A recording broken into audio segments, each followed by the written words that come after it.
মাচা বা জাংলার ফসল লাউ, প্রচুর লাউ খাচ্ছি। লাউ একটা ভালো ফসল, অর্থকরী ফসল তো বটেই। শশা শশা শশার পরিচর্যা করছে রবিউল। শশা,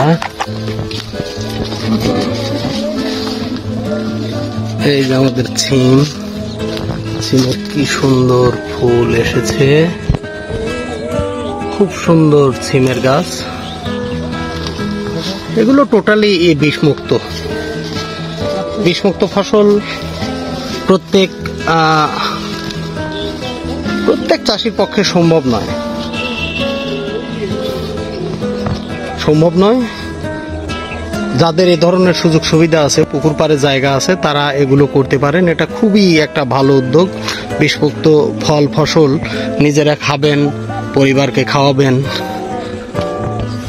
আত্মীয় স্বজন, বন্ধু বান্ধব, প্রচুর মানুষ আমাদের এই ফলগুলো খায়, ফসলগুলো খায়।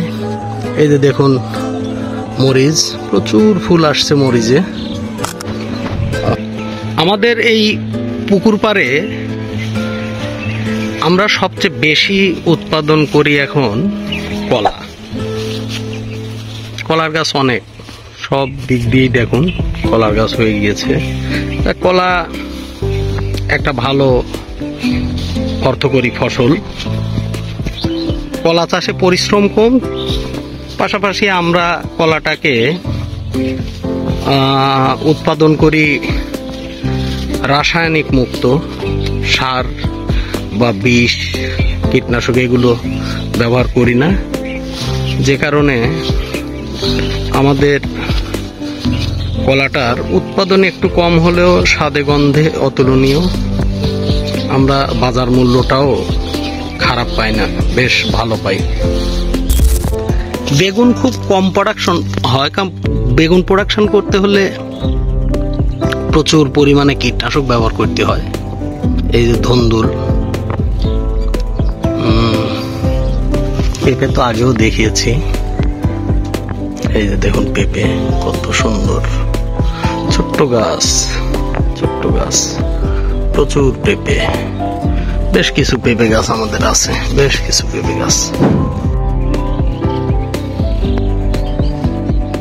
পালং শাক, কিছু লাল শাক ছিল, শেষ হয়ে গিয়েছে।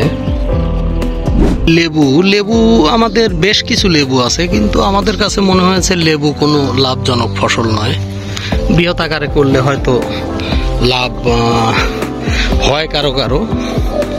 তো যা হোক, আমাদের খাদ্য চাহিদা পূরণ হয়। এই পুকুরগুলোর আশপাশের প্রায় সকল মানুষই এখান থেকে লেবু খায়। এই যে এটা আমরা আমাদের অঞ্চলে বলি হলো ডালিম, বেদানার মতো, বেদানা বা আনার তার মতো, তবে এটা ডালিম। একটা গাছই আছে, প্রচুর ফল ধরে। যাই হোক চাষি ভাই, আজ এ পর্যন্ত। আমাদের মাছ চাষের পাশাপাশি আমরা পাড়গুলোর একটি জায়গাও ফেলে রাখিনি।